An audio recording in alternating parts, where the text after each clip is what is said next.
तो कहानी की शुरुआत में हम बहुत से लोगों को पानी में डूबते हुए देखते हैं। सभी मरने के करीब थे, लेकिन यहाँ पर एक लेडी अपनी बेटी को बचाने के लिए अपनी आखिरी सांस से भी उसे दे रही थी। सीन यहीं से कट होकर हम एक पुलिस ऑफिसर जेड से मिलते हैं, जिसे बीच पर किसी लाश के मिलने की खबर मिली थी। फौरन वो लोग इन्वेस्टिगेशन करने को पहुँचते हैं तो देखते हैं वहाँ एक के बजाय कई और लोगों की भी लाशें हैं। यहीं पर इन्हें एक छोटी बच्ची भी मिलती है जो भी जिंदा थी। जूड उसे रेस्क्यू कर लेता है। कुछ देर बाद पानी में से कुछ और जिंदा लोगों को भी बाहर निकाल लिया जाता है। जितने भी लोग पानी में डूबे थे, किसी के पास भी लाइफ जैकेट नहीं थी और ये चीज सबको थोड़ी अजीब लगती है। ये सब कहाँ से आए थे, किसी को कुछ पता नहीं था। जूड जब यही सवाल उस छोटी बच्ची से करता है तो लिया नाम की वो छोटी बच्ची बताती है कि मैं और मेरी मॉम फ्यूचर में होने वाली वॉर से भागकर यहाँ आए हैं। यानी कहानी में एक ट्विस्ट है। ये सब के सब लोग जो यहाँ बीच से निकाले जा रहे हैं, ये सब फ्यूचर से पास्ट में आए हैं। ये बात क्योंकि अभी एक छोटी बच्ची ने कही थी, इसीलिए कोई इसकी बात पे यकीन नहीं करता। यहाँ पर एक इन्वेस्टिगेशन टीम बुलाई जाती है जो सब लोगों से इन्वेस्टिगेशन करती है और इन्वेस्टिगेशन के दौरान कैलब नाम का एक सर्वाइवर इन लोगों को बताता है कि ये सच में फ्यूचर से पास्ट में आए हैं। फ्यूचर के इंसानों से बचते हुए, जिन्हें एपिक्स कहा जाता है। एपिक्स आम इंसानों से कहीं ज्यादा ताकतवर और कहीं ज्यादा ज़हीन है, क्योंकि जेनेटिक इंजीनियरिंग के जरिए उन सभी इंसानों को मॉडिफाई कर दिया गया है। और फ्यूचर में जो आम इंसान है, एपिक्स उन सब लोगों को मार देना चाहते हैं। एक लड़की है ना, यहाँ उन्हें बताती है कि वो और उसके डैड बहुत मुश्किल से काफी सारे चेक पॉइंट्स को पार करते हुए एक केव तक पहुँचे और इस केव में अर्ली 21st सेंचुरी का टाइम था। एमा जो कि इन्वेस्टिगेटर थी, वो उसे पूछती है तो क्या इस सब में कोई टाइम मशीन इन्वॉल्व है? क्या आप लोग किसी टाइम मशीन के जरिए यहाँ आए हैं? लेकिन इन सब लोगों के ना पे जवाब देने पर अब इन्वेस्टिगेटर्स का इनकी स्टोरीज पे बिलीव करना मुश्किल हो गया था। इन्वेस्टिगेटर एमा और जूड डिसाइड करते हैं कि वो इन सब की रिकॉर्डिंग को एनालाइज करेंगे। क्या ये सब झूठ कह रहे हैं या सच में ये लोग फ्यूचर से आए हैं? सीन कट होकर दोबारा हमें बीच का सीन दिखाया जाता है, जहाँ एक लड़की को एक फिशरमैन ने रेस्क्यू किया है। इस लड़की का नाम है रेस और ये हमारी कहानी की मेन कैरेक्टर है। यहाँ मौजूद सभी सर्वाइवर्स अब अपनी आगे आने वाली जिंदगी के लिए परेशान थे, जबकि कैलब तो अपनी इस नई जिंदगी के लिए शुक्र कर रहा था। कैलब से थोड़ी और इन्वेस्टिगेशन के दौरान एमा इन लोगों को बताती है कि इन सारे सर्वाइवर्स को अभी टेम्परेरी कैंप्स के अंदर भेज दिया जाएगा। लेकिन ये स्टोरी जो सर्वाइवर्स बता रही है, उस पर किसी को भी बिलीव करना मुश्किल है। वो चाहती थी कि कैलब उन्हें कोई ऐसा क्लू दे जिससे वो कहानी की तह तक पहुंच पाए। इतनी ही देर में इस कैंप के अंदर एक थॉमस नाम का आदमी आता है। वो हमें से कहता है कि मेरे पास कुछ इम्पोर्टेंट इन्फॉर्मेशन है जो कि मैं सिर्फ प्रेसिडेंट को ही बताऊंगा। मुझे अभी के अभी प्रेसिडेंट से मिलना है। जिस पर एमा उसे कहती है कि तुम्हें उस चीज के बारे में प्रूफ देना होगा, तभी तुम्हारी मीटिंग प्रेसिडेंट से करवाई जाएगी। जिस बात पर थॉमस एक और इतना बड़ा सच रिवील करता है कि वो लोग पहला ग्रुप नहीं जो यहाँ पास्ट में आए थे, उससे पहले भी एक ग्रुप यहाँ पास्ट में आ चुका है। और उसकी ये बात सुनकर एमा और भी ज्यादा शॉक रह जाती है। इनके अकॉर्डिंग ये लोग 108 साल पीछे आ चुके थे। सीन कट होकर हम रेस को देखते हैं जो किसी तरह चुपके से जूड की गाड़ी में आ बैठी थी। वो जिंदा थी, लेकिन अब उसे अपनी बेटी को ढूंढना था। उसे लग रहा था कि शायद उसकी बेटी ली मर चुकी है, इसीलिए वो जूड के सर पे गन पॉइंट करती है और उसे कहती है शराफत से मुझे वहाँ ले जाओ जहाँ तुम लोगों ने डेड बॉडीज को रखा है। जूड क्या भी करता, वो उसे वहाँ ले जाता है, लेकिन खुद वो गाड़ी से नहीं उतरता, ये कहते हुए कि उसके पास अंदर जाने की क्लियरेंस नहीं है। रेस अकेले ही उस जगह के अंदर जाती और जाते ही वो वहाँ की इलेक्ट्रिसिटी बंद कर देती है। हर तरफ अब अंधेरा हो रहा था। इसी अंधेरे का फायदा उठाते हुए चुपके से एक लाइट के जरिए रेस अपनी बेटी को इन डेड बॉडीज में ढूंढने लग गई। लेकिन उसकी बदकिस्मती कि यहाँ पर उसे सिक्योरिटी वालों ने देख लिया। इससे पहले सिक्योरिटी वाले उसे पकड़ लेते, वो यहाँ अपनी अच्छी स्किल्स दिखाती है और इन दोनों को ही हराते हुए वहाँ मौजूद कांच की खिड़की तोड़ते हुए यहाँ से भागने में कामयाब हो जाती है। रेस की ये सारी स्किल्स सीसीटीवी फुटेज में एमा और उसके साथी देखकर इम्प्रेस हो चुके थे, जबकि जूड इस सब के लिए परेशान था। वो एमा से कहता है मुझे ये रेस ठीक नहीं लग रही, जिस पर एमा उसे कहती है अच्छा ठीक है, तुम इसे कभी दोबारा इंटरेक्ट मत करना। सीन कट होकर हमें दिखाया जाता है कि सभी रिफ्यूजीज को एक समर कैंप में ले जाया जा चुका था। ये पूरी की पूरी जगह जंगलों में थी। यहाँ लिया को यानी रेस की बेटी को कैलब के साथ रखा जाता है, जो उसे खुशी खुशी अपने साथ रखने में मान भी गया है, क्योंकि वो उसे बिल्कुल अपनी बेटी जैसी लगती है। सीन कट होकर हमें पता चलता है कि एमा को अपने एक एजेंट के शदीद जख्मी होने की खबर मिली है। इससे एमा और उसका कलीग अंदाजा लगाते हैं कि हो ना हो उनके इस समर कैंप के अंदर भी कोई एपिक्स है जिसने उस एजेंट को इतने बुरे हाल तक पहुंचाया है। कहीं न कहीं अब उन्हें भी सर्वाइवल्स की कहानी पे यकीन आने लगा था। बहुत सोच विचार के बाद अब एमा थॉमस नाम के उस आदमी की अपने बॉस जो कि डिपार्टमेंट ऑफ होम सिक्योरिटी के हेड हैं उनसे मिलवाने का फैसला कर देती है, क्योंकि थॉमस ने इनको बताया था कि पहले भी एक और ग्रुप फ्यूचर से यहाँ पास्ट में आया हुआ है। जब थॉमस एमा के बॉस से मिलता है तो एक बहुत बड़ा सच ये रिवील होता है कि वो बॉस फ्यूचर से आने वाले इन ग्रुप्स के बारे में सब कुछ जानते थे। सिर्फ यही नहीं, वो तो खुद ही उन इंसानों में से थे जो फ्यूचर से पास्ट में आए थे। वो थॉमस से कहते हैं, तुमसे ज्यादा अरसा हो गया है मुझे यहाँ रहते हुए, मैं सब कुछ जानता हूँ। सीन कट होकर हमें जूड के घर का सीन दिखाया जाता है, जहाँ चुपके से रेस घुस आई थी। जूड उसे चोर समझते हुए उसके ऊपर गन दान चुका था, लेकिन यहाँ पर रेस उसे बताती है कि मेरा यहाँ आने का कोई गलत मकसद नहीं, मैं सिर्फ अपनी बेटी को ढूंढना चाहती हूँ और इस सब में उसे जूड की मदद की जरूरत है। जूड तैयार हो जाता है, लेकिन सिर्फ इस शर्त कि वो अपनी पूरी कहानी शुरू से आखिर तक जूड को बताएगी। जिसके बाद सीन्स यहीं से कट होकर फ्यूचर में चले जाते हैं। हमें पता चलता है कि रेस भी एक एपिक्स है, यानी एक सुपर ह्यूमन है। फ्यूचर में आम इंसानों को बहुत हकीर समझा जाता है, यहाँ तक कि बहुत से इंसानों को तो एपिक्स मार भी रहे थे। रेस इस टाइम एक ऐसे कैंप के अंदर जाती है जहाँ पे बहुत सारे इन्फेक्टेड इंसान है और अपने मरने की आखिरी घड़ियां गिन रहे हैं। एपिक्स यहाँ आने से नहीं डर रहे, क्योंकि वो इस वायरस से पहले से ही इम्यून है। इसी कैंप के अंदर रीस को एक बेबी मिलती है जो अभी तक इस इन्फेक्शन का शिकार नहीं हुई थी। ये बहुत ही प्यारी थी। रेस को उससे देखते ही एक अजीब सा प्यार हो गया, इसीलिए रेस यहाँ पर इस बेबी को उठा लेती है। लेकिन उनको तो यहाँ सभी इंसानों को मारने का हुक्म मिला था। तब इस बच्चे को बचाने के लिए रेस यहाँ अपने ये एपिक साथियों को मार चुकी थी, जिसके बाद वो इसी बच्ची को लेकर अपने घर आ गई। रेस का हस्बैंड भी इस बच्चे को रखने को तैयार नहीं था, लेकिन रेस उसे जिद करती है और किसी तरह उसे मना लेती है। लेकिन यहाँ उसके हस्बैंड उसे धोखा देते हैं और इस बच्चे को अपने घर पे रखने वाली बात वो लीडर्स को बता देते हैं। उसे ये जानकर बहुत ही ज्यादा दुख हुआ था कि उसके अपने ही हस्बैंड ने उसे धोखा दे दिया था। उसे में वो यहाँ खड़े हुए सभी एपिक्स को मार देती है सिवाय अपने हस्बैंड की। वो जानती थी कि अब उसे और उसके बेटे को मार दिया जाएगा। दोनों की ही जान बचाने के लिए वो जल्दी से घर आकर पैकिंग करती है और अपनी बेटी को लिए वो एक ट्रांसपोर्टर पे चली जाती है, जहाँ से उन्हें टाइम ट्रैवल करके यहाँ आना था। सब कुछ बिल्कुल नॉर्मल चल रहा था, पर अचानक से उनके ट्रांसपोर्टर में कोई खराबी आ गई और ये सब के सब डूब गए इसी पानी में। ये वही सीन है जो हमने कहानी के शुरू में देखा था। इस एक्सीडेंट पे बहुत से लोग मारे गए, सिर्फ चंद ही लोग बचे थे। सीन कट होकर हमें समर कैंप में दिखाया जाता है कि सभी रिफ्यूजीज का डीएनए टेस्ट करवाया जा रहा है। रेफ्यूजीज को बताया जा रहा था कि इस डीएनए टेस्ट से वो ये पता चला पाएंगे कि ये रेफ्यूजीज आखिर आए कहाँ से हैं, लेकिन असल में वो इस डीएनए टेस्ट से ये पता चलाना चाहते थे कि आखिर इनके ग्रुप में एपिक्स कौन है। दूसरी तरफ जूड रीस की कहानी सुनने के बाद उसे उसकी बेटी से मिलवाने के लिए मान चुका था, लेकिन इससे पहले कि वो अपना वादा पूरा कर पाता, उसके सामने आ जाते हैं रेफ्यूजीज के इंटरव्यू के वीडियोस, जिसमें उन्होंने बताया था कि कैसे एपिक्स ने उनके ऊपर जुल्म किए, वहाँ एक जंग कर दी। ये सारी बातें रीस के लिए जूड का दिल बदल देती हैं और वो फौरन रीस को जाकर अपने घर में लॉक कर देता है। फौरन वो एमा को कॉल करता है और उसे ये खबर देता है कि उसने एपिक्स को पकड़ लिया है। वो चाहता था कि एमा अकेले उससे मिलने के लिए आए। एपिक्स की मिलने की खबर वो अभी किसी को ना दे, ताकि ये लोग फैसला कर पाए कि इन्हें रीस की मदद करनी भी है या नहीं। लेकिन यहाँ एमा उसका भरोसा तोड़ देती है और अपने बॉस को ये सच्चाई बता देते हैं कि एपिक्स मिल गई है। जूड नहीं जानता था कि रीस ने दरवाजे के पास खड़े होकर उसकी और एमा की सारी बातें सुन ली हैं और उसने ये बात भी पता चला ली है कि उसकी बेटी ओल्ड समर कैंप्स में है। वो अब ये अंदाजा लगाने लग जाती है कि आखिर कैसे वो इस जगह से निकलेगी। इससे पहले कि वो कुछ कह पाती, एमा यहाँ अपनी पूरी पुलिस फोर्स को लेकर आ चुकी थी, जो सब मिलकर एमा के ऊपर हमला करते हैं। लेकिन यहाँ एमा अकेली ही इन सब से लड़ती है और इनके खोले हुए दरवाजे से वहाँ से बाहर जाकर पानी में जब कर देती है। आसान लफ्जों में वो यहाँ से भागने में कामयाब हो गई थी और इस सारे वाकये की खबर जैसे ही जूड को मिली तो जूड पूरी तरह टूट चुका था। उसे अब एमा पे भरोसा नहीं रहा था।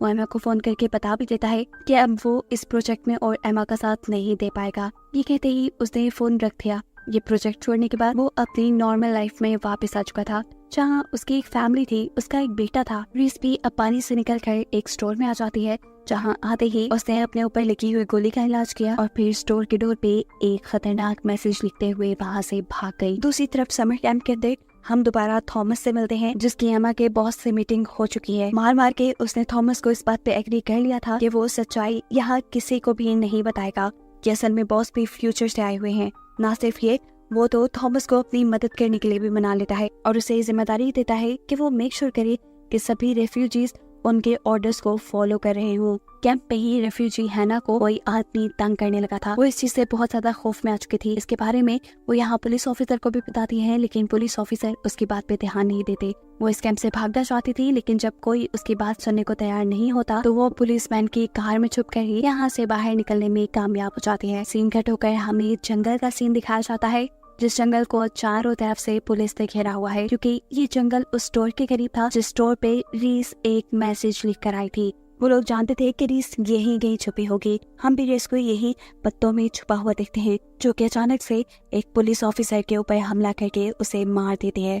दूसरी तरफ एमा को खबर मिलती है कि रीस की बेटी लिया की तबीयत बहुत ज्यादा खराब हो रही है। उसे क्या मसला है वो कैंप के डॉक्टर्स नहीं पहचान पा रही है, इसीलिए वो एक स्पेशल डॉक्टर को अपने कैंप में बुलाती है। कैंप में वो ये भी नोटिस करती है कि थॉमस अपने लोगों को ये समझा रहा था कि सभी को अथॉरिटीज के ऑर्डर्स मानने चाहिए और बार बार ये बात करना छोड़ देनी चाहिए कि ये लोग फ्यूचर से आए हैं। यहाँ है ना, जो पुलिस की गाड़ी के जरिए भाग आई थी उसे हम पार्क में देखते हैं। इसी पार्क में जूड भी अपने बेटे के साथ आया हुआ था। यहाँ पर हैना की मुलाकात एक रेफ्यूजी मार्शल से होती है, जो भी यहाँ पर एंजॉय करने लग जाता है। हैना जिस पुलिस ऑफिसर की गाड़ी से यहाँ तक आई थी, उस पुलिस ऑफिसर को जब अपनी गाड़ी की डिक्की में हैना का स्कार्फ मिला तो वो जान गए कि हैना इसी पार्क में है। बिना वक्त आए कि वो पार्क में जाकर हैना को पकड़ लेते हैं। हैना को बचाने के लिए जब मार्शल उनसे लड़ाई करने लगता है तो यहाँ वो पुलिस ऑफिसर अपना बैज उसे दिखा देता है। इनकी लड़ाई को देखते हुए जूड भी यहाँ आ चुका था और ये दोनों अब हैना को लेकर वापस रेफ्यूजी कैंप में चले जाते हैं। सीन कट होकर दोबारा हमें जंगल का सीन दिखाया जाता है, जहाँ पुलिस ऑफिसर्स पूरे जंगल में हैं, लेकिन कहीं पर भी उन्हें रीस नजर नहीं आ रही। जैसे ही दो पुलिस ऑफिसर एक दरख्त के नीचे आते हैं तो एकदम से कोई दरख्त के ऊपर से जंप करता है। ये रीस ही थी जिसने एक ही मिनट में दोनों को काबू कर लिया था। एक ही मिनट में वो उन दोनों को मारकर गिराते हुए जंगल से बाहर निकल आती है, जहाँ पर एक और पुलिस ऑफिसर था। उसने मरे हुए पुलिस ऑफिसर की गन उठा ली थी, जो वो इस दूसरे पुलिस ऑफिसर के ऊपर पॉइंट कर लेती है। अपने आप को बचाने के लिए ये पुलिस ऑफिसर यहाँ एक खास डिवाइस का इस्तेमाल करता है, जिससे निकलने वाली आवाज रीस को टॉर्चर कर रही थी। लेकिन रीस यहाँ पर अपने आप को काबू पाते हुए तेजी से उस आदमी की गर्दन पकड़कर मोड़ते हुए उसे भी बेहोश कर देती है। जंगल में रीस सभी पुलिस ऑफिसर्स को मारने के बाद एक पुलिस ऑफिसर की गाड़ी लेकर शहर की तरफ निकल जाती है।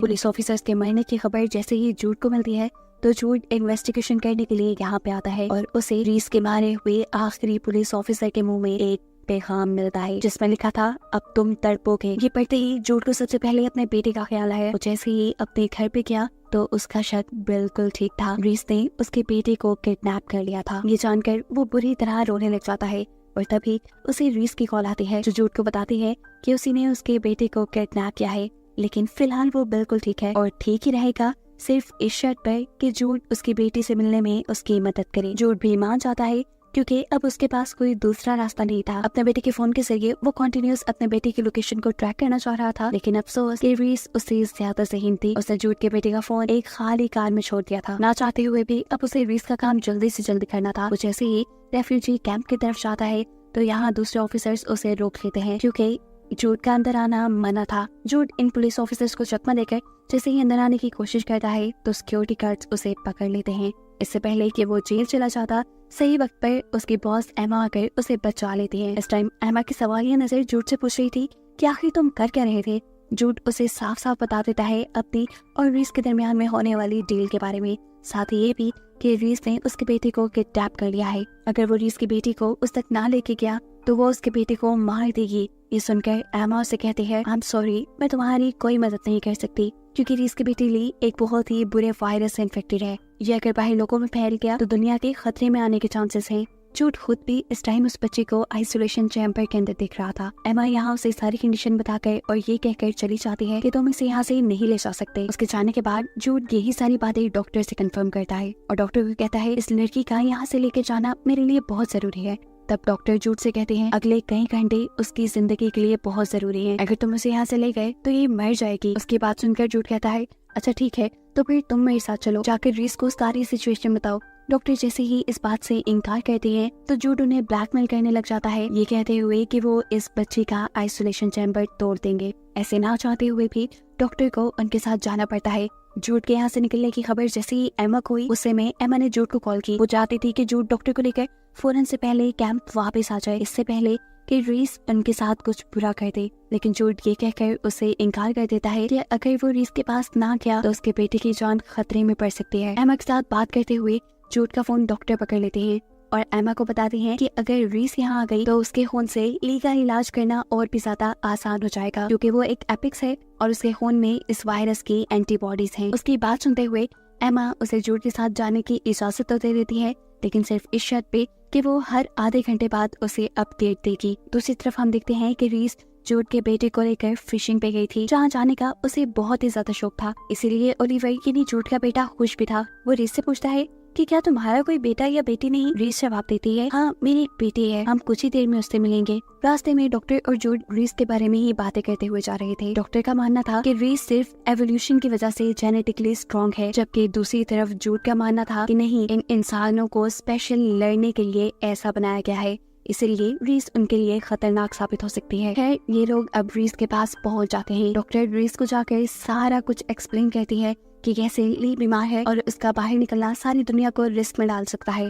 सारी बातें समझने के बावजूद भी रीस चाहती थी कि वो किसी तरह अपनी बेटी से मिले, लेकिन जूड उसे समझाता है कि ऐसा करना बहुत ही खतरनाक हो सकता है, तुम जेल भी जा सकते हो। जिस बात का जवाब डॉक्टर देती हैं और कहती हैं, ये सब तुम मुझ पे छोड़ दो, मैं किसी तरह रीस को कैंप के अंदर ले ही जाऊंगी। जूड तुम जाकर अपने बेटे को देखो। जूड भी फौरन उसकी बात मानकर अपने बेटे के पास जाता है।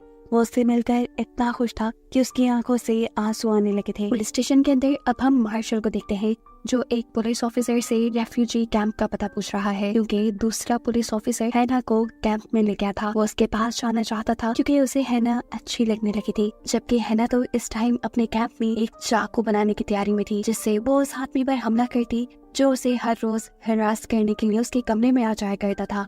अपने कमरे से निकलने के बाद वो चुपके से इस आदमी का पीछा करती है और इससे पहले कि वो इस आदमी के ऊपर हमला कर देती, केलब उसे पकड़कर रोक देता है और कमरे में ले जाकर पूछता है, ये क्या कर रही थी तुम? तब हैना उसे बताती है कि ये लड़का उसे रोज रोज हरास करता है, इसलिए मैं उसे मारना चाहती थी। यहाँ हैना केलब को ये भी बताती है कि फ्यूचर में वो एपिक्स के साथ काम करती थी, इसीलिए लोगों को मारना उसके लिए बिल्कुल मुश्किल नहीं। रेफ्यूजी कैंप के अंदर ही हम एक पॉल नाम के आदमी से मिलते हैं।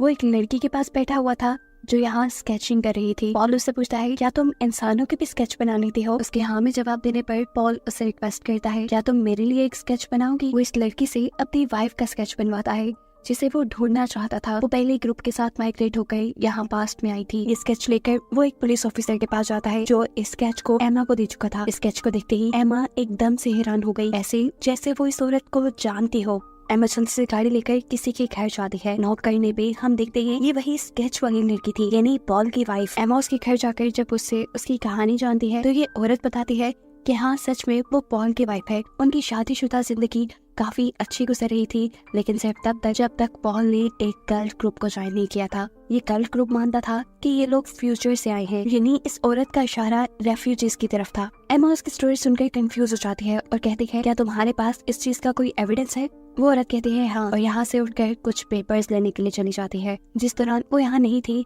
एमा उसके घर का विजिट करती है और उसे एक पिक्चर में अपने बॉस भी नजर आते हैं। इससे पहले कि एमा इस पिक्चर के बारे में उस औरत से कोई भी सवाल करती, एकदम से वो औरत पीछे से एमा के ऊपर शूट कर देती है। नेक्स्ट सीन में हम देखते हैं कि डॉक्टर रीस को रेफ्यूजी कैंप के अंदर ले आए हैं, जहाँ लेके मेडिसिन बनाने के लिए रीस खुद अपना ब्लड निकाल के डॉक्टर को देती है। उसकी हिम्मत और जुर्रत को देखकर डॉक्टर भी उससे इम्प्रेस हुए बगैर नहीं रह सकी थी। मेडिसिन बनाते हुए वो रीस से काफी सारी सवाल कर लेती है, लेकिन इस सब के नतीजे में रीस को गुस्सा आ जाता है। अभी मेडिसिन पूरी तरह तैयार नहीं हुई थी कि लैब में डॉक्टर को ली की हालत ज्यादा खराब होने की खबर मिलती है। ये खबर सुनकर तो रीस की भी हालत खराब हो गई थी। डॉक्टर उसे भी हौसला देती है और फिर तैयार हुई मेडिसिन को लेकर जल्दी से ली को जाकर दे देती है। इस मेडिसिन को लगाते ही हैरानकुन तौर पे ली ने बहुत जल्दी रिकवर करना शुरू कर दिया था। दूसरी तरफ जूड, जो कि एमा से कांटेक्ट करने की कोशिश कर रहा था, वो एमा से कांटेक्ट नहीं कर पाता क्योंकि हम जानते हैं कि एमा को तो उस औरत ने मार दिया है। इतनी देर में जूड के पास एक दूसरा पुलिस ऑफिसर आता है और बताता है कि उन्हें एक अनआइडेंटिफाइड आदमी की बॉडी मिली है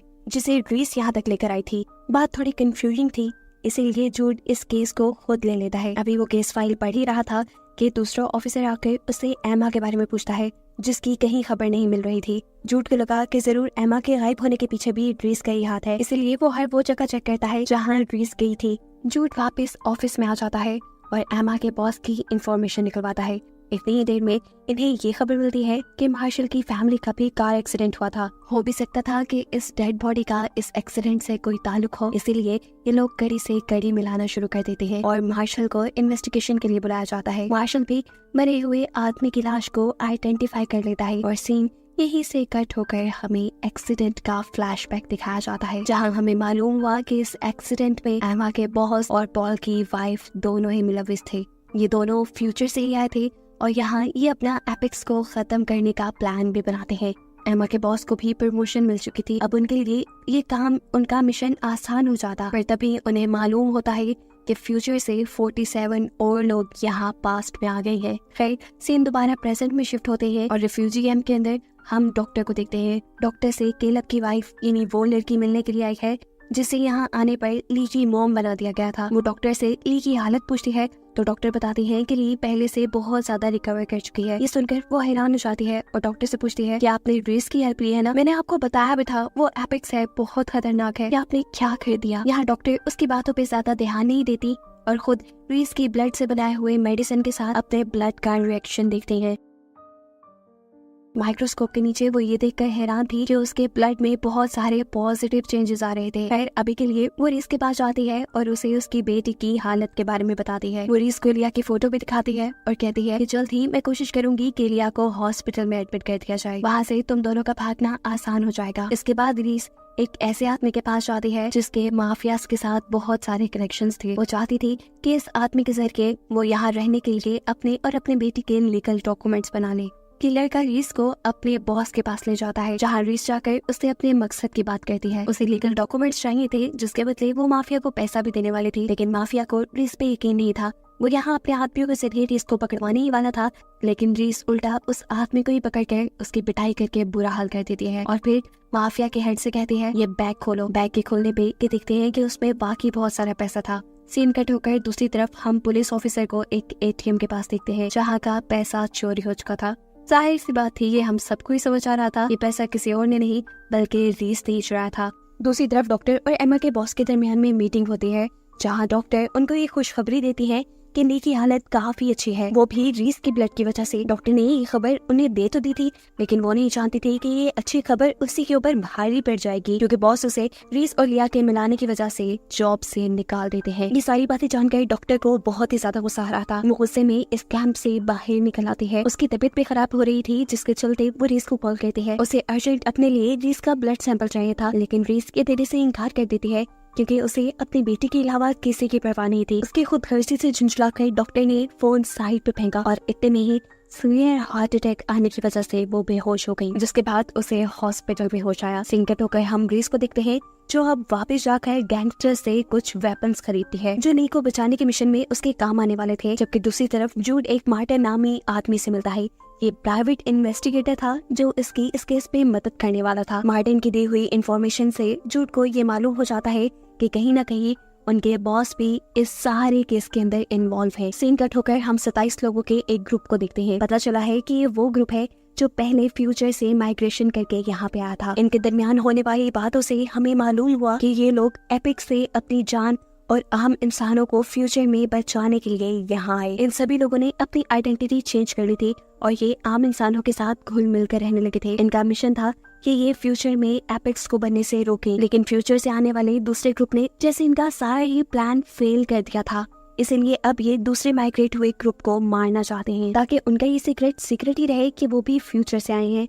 और इस चीज की शुरुआत पॉल की वाइफ अपने हस्बैंड को झांसा देकर मारने से करती है, क्योंकि उसने ही अपनी वाइफ का सच सबसे पहले एमा को भी बता दिया था, जिसकी वजह से इस औरत को एमा का मर्डर करना पड़ा। पॉल को मारने से पहले पॉल की वाइफ उसे अपने बातों में लगाकर उससे एक ऐसी वीडियो भी बनवा चुकी थी जिसके जरिए वो लोगों तक ये झूठी खबर फैला दे कि ये लोग फ्यूचर से नहीं आए बल्कि ये एक कल्ट का हिस्सा है।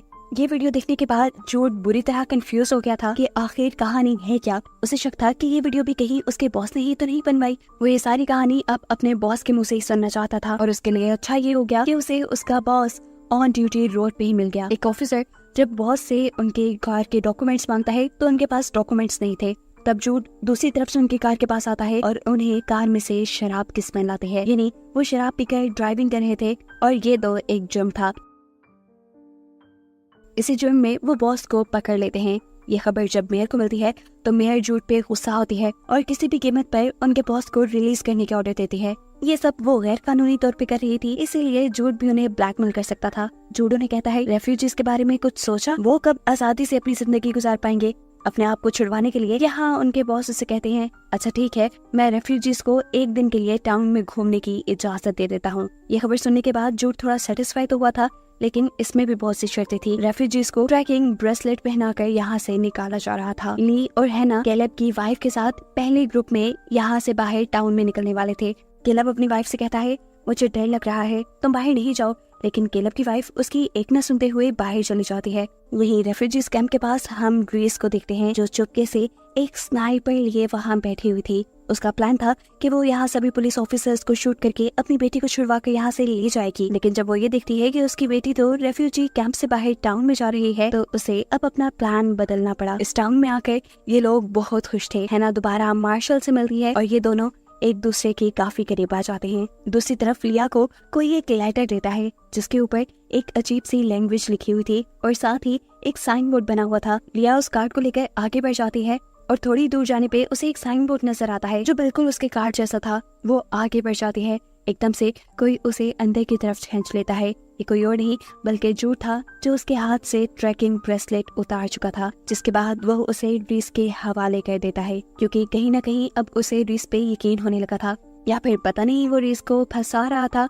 लेकिन अलबत्ता रीस फौरन ही अपनी बेटी को यहाँ से लेकर भाग जाती है। शहर से बहुत दूर ये लोग एक होटल में आ जाते हैं। इनके पास अब माफिया की तरफ से हासिल की हुई नई आइडेंटिटीज भी थी, जिसके जरिए ये लोग इस शहर में रह सकते थे। टाउन से बाहर पहुंचाने पर रीस को मालूम होता है कि ली के पास जो टॉय था उसके अंदर भी एक ट्रैकर लगा हुआ था। ये बात उसके लिए काफी खतरनाक थी। वो इस टॉय को इसी होटल में छोड़कर ली को लेकर जितना तेजी से हो सकता था यहाँ से भागती है, लेकिन रास्ते में उसका टायर ब्रस्ट हो जाता है। एकदम से उसके ऊपर फोर्सेस हमला कर देते हैं, जिसके नतीजे में रीस बेहोश हो चुकी थी, जबकि ली को इन लोगों ने पकड़ लिया था। यहाँ एक आदमी किसी को कॉल करके बताता है कि हमने अपना टारगेट कंप्लीट कर लिया है। रीस को जब होश आया तो उसने अपने आप को एक ऑपरेशन बोर्ड के ऊपर पाया। एमा का बॉस और पॉल की वाइफ दोनों ही उसके ऊपर नजर रखे हुए थे। वो एक डॉक्टर से उसका ऑपरेशन स्टार्ट करने को कहते हैं, लेकिन डॉक्टर ये कहते हुए ऑपरेशन करने से इनकार कर देता है कि इसका डीएनए निकालना उसकी जान को खतरे में डाल सकता है। अब डॉक्टर को तो ये लोग अपने मिशन की सच्चाई नहीं बता सकते थे, इसीलिए एमा का बॉस यहाँ पर दोबारा उसी डॉक्टर को बुलाता है जिसने ली का इलाज किया था, क्योंकि वो रीस के बारे में पहले से ही जानती थी, इसलिए उससे कुछ छुपा तो था नहीं, इसीलिए अब वो ये काम इस डॉक्टर को दे देता है। डॉक्टर जब रीस का इलाज करने के लिए उसके पास आती है तो वो रीस से कहती है, तुम घबराना मत, मैं तुम्हें दोबारा यहाँ बचाने जरूर आऊंगी। लेकिन इस टाइम रीस को उसके ऊपर एतबार नहीं था। डॉक्टर ने फिलहाल एमा के बॉस का काम भी कर दिया था, जिसके बाद वो यहाँ से जाने लगी थी, लेकिन जाने से पहले बॉस उसका पूरा बैग चेक करते हैं, जिसके अंदर से उन्हें कुछ नहीं मिलता। बाहर जाने पे हम देखते हैं कि डॉक्टर ने रीस का ब्लड सैंपल चुरा लिया था, जिससे वो अपने लिए एक मेडिसिन बनाना चाहती थी। सीन कट होकर रेफ्यूजी कैंप में हम एक नोमी नाम की लड़की को देखते हैं। नोमी ने अपना पूरा का पूरा कमरा अजीबोगरीब राइटिंग से भरा हुआ था। कैलेब की वाइफ रेबिका जो उसके ऊपर नजर रखती थी, उसे समझ नहीं आता था कि वो ऐसा क्यों करती है। एक दिन वो ये फैसला कर लेती है कि वो जाकर नोमी से पूछेगी कि आखिर उसने दीवारों पे क्या लिखा हुआ है। वो जब रात में उसके कमरे में जाती है तो देखती है कि पहले से ही बहुत से लोग उसके रूम में हैं। नोमी उसे भी खुशी से अपने पास बुलाते हैं और यहाँ इन सबको अपनी बातों में लगाते हुए वो सबको कहती है कि मैं एक प्रॉफिट हूँ। रेबिका भी उसकी बातों में आ चुकी थी, ये जाने बगैर कि लैंग्वेज जो उसने यहाँ लिखी थी वो एपिक्स की लैंग्वेज थी। बढ़ते बढ़ते ये बात शहर में भी फैल जाती है और लोग रेफ्यूजीज को आजाद करने के लिए धरना देना शुरू कर देते हैं। जूड और ऑफिसर्स बहुत मुश्किल से पब्लिक को कंट्रोल करते हैं और ऐसा करने के लिए उन्हें कुछ लोगों को अरेस्ट भी करना पड़ता है। अरेस्ट हुए लोगों में उन्हें एक डयाना नाम की लड़की मिलती है, जिसके बारे में इन्हें मालूम हुआ कि वो भी एक इमिग्रेंट है, वो भी फ्यूचर से आई है। वो क्योंकि पिछले ग्रुप में आई थी इसलिए किसी को उसके बारे में पता नहीं था। वो एक एपिक्स की इंजीनियर थी। वो एक डिवाइस के जरिए ये बहुत आसानी से पता चला सकती थी कि फ्यूचर से आने वाला एक और ट्रक कहाँ पे है, लेकिन इस डिवाइस को बनाने के लिए उसे काफी टाइम लगता। वो इस डिवाइस को बनाना शुरू कर देती है जिसमें जूड उसकी हेल्प कर रहा था। यहाँ डियाना जूड को ये सच्चाई भी बता देती है कि एमा का बॉस और पॉल की वाइफ भी उसी के साथ फ्यूचर से यहाँ आए थे। खैर सीन कट होता है और हम देखते हैं कि डॉक्टर जूड के घर पे पहुंची है। वो जूड को रीस के मुसीबत में होने की खबर देती है और उससे मदद मांगती है। रीस जो अभी तक उसी कैद में थी, उसे अपनी बेटी के वियंस आ रहे थे। जो वियंस उसे बहुत ज्यादा दुख दे रहे थे। वो जोर जोर से चिल्लाती है, जिसे सुनकर यहाँ मौजूद डॉक्टर उसके करीब आ जाता है। वो उसे कम डाउन करने के लिए एक ऐसी डिवाइस ऑन करता है जिसमें से हाई फ्रिक्वेंसी नॉइसेस निकल रही थी। वो देखता है कि जैसे वो इस डिवाइस की पिच ज्यादा कर रहा था, वैसे वैसे रीस की धड़कनें कम होती जा रही थी। इसीलिए वो डिवाइस की पिच फुल हाई करके यहाँ से चला जाता है, जिसकी वजह से रीस की धड़कनें रुक जाती हैं। वो तो ये देखकर सेटिस्फाई हो चुका था, लेकिन न जाने एकदम से कहां से रीस के अंदर इतनी ताकत आ गई कि ना तो सिर्फ वो होश में आई, बल्कि उसने तो यहाँ पे अपनी कैद भी तुड़वा ली थी। ऐसा करते देखकर उसे यहाँ पकड़ने के लिए गार्ड्स आ जाते हैं, लेकिन इतनी ही देर में जूड और डॉक्टर भी उसकी मदद को वापस यहाँ आ चुके थे। इन्हें देखकर वो काफी सेटिस्फाइड होती है। यहाँ से निकलने से पहले वो अपनी ब्लड से बनाई उन पॉइजनस मेडिसिन को खत्म करती है, जिसके जरिए एमा के बॉस और पॉल की वाइफ ने सभी इमिग्रेंट्स को मारने का प्लान किया हुआ था। लेकिन इससे पहले कि ये लोग यहाँ से निकल पाते, डॉक्टर को यहाँ का एक आदमी पकड़कर जूड को ब्लैकमेल करने लग जाता है। जूड भी इस सूरत हाल नाजुक देखकर अपने वेपन नीचे कर चुका था, लेकिन पीछे खड़ी हुई रीस जूड की पैंट में एक और गन दिखती है और बिना वक्त ज़ाया किए वो गन निकाल कर पीछे से उस लड़के को शूट कर देती है। फाइनली रीस अब आजाद हो गई थी। वो यहाँ से चली जाती है, जबकि हमें दिखाया जाता है कि डॉक्टर ने उसके ब्लड से जो अपने लिए एक एंटीडोट बनाया था वो बहुत ही ज्यादा ताकतवर था। 93% इस एंटीडोट के चांसेस थे कि उससे कोई भी इंसान मर सकता था, लेकिन 7% ये भी चांसेस थे कि इस एंटीडोट से एक इंसान के अंदर की सभी बीमारियां ठीक की जा सकती थी। यही सोचते हुए डॉक्टर वो एंटीडोट उठाकर अपने अंदर इंजेक्ट कर लेती है। एक सेकंड के लिए तो वो ऐसे ठीक हो गई जैसे उसे कभी कुछ हुआ ही ना हो, लेकिन अगले ही सेकंड वो वहाँ पर बेहोश हो गई। ऐसा भी हो सकता था कि वो मर गई हो। खैर जूड अब जैसे ही अपने घर वापस पहुँचता है तो उसे अपने कलीग के जरिए पता चलता है कि डियाना नाम की वो लड़की जो डिवाइस बना रही थी, वो उस डिवाइस को आधा ही बना छोड़कर वहाँ से जा चुकी है, क्योंकि उसे मालूम हुआ था कि उसकी वाइफ दूसरे माइग्रेंट हुए लोगों में आई है। कुछ ना समझ आने पर जूड इस डिवाइस को उठाकर संभाल लेता है और ये लोग अब रेफ्यूजी कैंप की तरफ पहुंच जाते हैं। अब क्योंकि इन सबको ये बात मालूम थी कि बॉस इन सभी इमिग्रेंट्स को मारना चाहते हैं, तो बस जूड, उसका कुलीग रीस और केलब ये सब मिलकर इनकी जानों को बचाने के मिशन पे लग चुके थे। इन्हें किसी भी तरह इन रेफ्यूजीज को इन सिक्योरिटी कैंप से बाहर निकालना था, लेकिन ये काम इतना भी आसान नहीं था, क्योंकि रेफ्यूजी कैंप के चारों तरफ फेंस लगी हुई थी और इस फेंस में हाई वोल्टेज करंट दौड़ रहा था। जूड का एक कुलीग जो इस टाइम उस कैंप के अंदर था, वो कैंप के पावर हाउस में जाकर फेंस का करंट बंद कर देता है, जिसके बाद जूड और उसके लोग पीछे से फेंस को काट कर रेफ्यूजी कैंप के अंदर आ जाते हैं। रेफ्यूजी कैंप के अंदर आने पे ये लोग जितना जल्दी हो सकते थे यहाँ पे आए सभी इमिग्रेंट्स को इस कैंप से बाहर निकालना शुरू कर देते हैं। सबसे आखिर में निकलने की बारी हैना की थी। उसने इस टाइम फेंस पकड़ी हुई थी और अचानक फेंस के अंदर करंट दोबारा आने से वो यहाँ बेहोश हो जाती है। सभी की सभी रेफ्यूजीज जो यहाँ से सही सलामत निकलने में कामयाब हो गए थे, वो हैना को तेजी से उठाकर यहाँ से दूर ले जाते हैं। जबकि सीन कट होकर हमें दिखाया जाता है कि जूड इस टाइम अपने बॉस से मिल रहा है इसी रेफ्यूजी कैंप के एक हिस्से में। वो चाहता तो यहाँ धोखा देने वाले जूड और उसके दूसरे साथियों को मार सकता था, लेकिन फिर उसे एहसास होता है कि उसमें और एपिक्स में तो कोई फर्क ही नहीं रहा था। एपिक्स आम इंसानों पर जुल्म कर रहे थे और वो एपिक्स के खतरे को खत्म करने के लिए इन बेचारे इमिग्रेंट्स को मारना चाहता था, सिर्फ इस खौफ में कि कहीं इनके अंदर कोई एपिक्स ना हो। वो भी तो एक जल्लाद बन गया था। इस चीज का एहसास होने पे वो यहाँ अपने ही साथियों को मार देता है जो बाकी इमिग्रेंट्स को मारना चाहते थे, जिसके बाद उसने जूड और उसके कलीग को यहाँ से जाने दिया। फाइनली जूड का मिशन पूरा हो चुका था। उसने सभी रेफ्यूजीज की जान बचा ली थी, पर रेफ्यूजीज की मुश्किलें अभी पूरी तरह खत्म नहीं हुई थी। इस वाक़ये के 2 हफ्ते बाद हमें दिखाया जाता है कि जूड ने सभी रेफ्यूजीज की आइडेंटिटीज बनाई थी, जिनके जरिए वो आसानी से इस शहर में रह सकते थे। साथ ही साथ उसने सभी इमिग्रेंट्स के डाटा को भी डिस्ट्रॉय कर दिया था डियाना की बनाई हुई उस हाफ डिवाइस से ही। अब कोई भी कभी भी इन इमिग्रेंट्स को नहीं पहचान पाएगा। अब ये खबर जैसे ही गवर्नमेंट के पास पहुंचती है तो वो जूड और उसके साथियों को इन्वेस्टिगेशन के लिए बुला लेते हैं, लेकिन इन्वेस्टिगेशन के दौरान उन्हें ऐसा खास कोई सबूत नहीं मिलता जिससे वो ये पता चला पाए कि यहाँ कोई फ्यूचर से भी लोग आए थे और उनको जूड और उनके साथियों ने आजाद कर दिया था। कहानी के आखिरी सीन में हम देखते हैं कि केलब को अपनी गुमी हुई बेटी मिल चुकी है, जो यहाँ आम इंसानों के साथ बड़े मजे से रह रही थी और अब वो एक यूनिवर्सिटी स्टूडेंट थी। वो अपने डैड से पहले यहाँ माइग्रेशन करके इसलिए आई थी क्योंकि उसके अंदर एक्स्ट्रा ऑर्डिनरी एबिलिटीज थी, इसीलिए एपिक्स ने उन्हें कैद कर लिया था। इसके अलावा भी एक्स्ट्रा कैपेबिलिटीज किसी और के अंदर भी आई थी और ये कोई और नहीं बल्कि थी डॉक्टर जिसने अपनी बॉडी के अंदर रीस के बनाए एंटीडोट का इंजेक्शन लगा लिया था। आज उसे काफी दिन के बाद होश आया था, वो भी एपिक्स की एबिलिटीज के साथ। वो यहाँ इतनी ताकतवर हो गई थी कि वो अपने लिए भेजे हुए दुश्मनों को मारकर इस हॉस्पिटल से भागने में कामयाब हो जाती है। और इसे दिखाते हुए ये सीजन यहीं खत्म हो जाता है।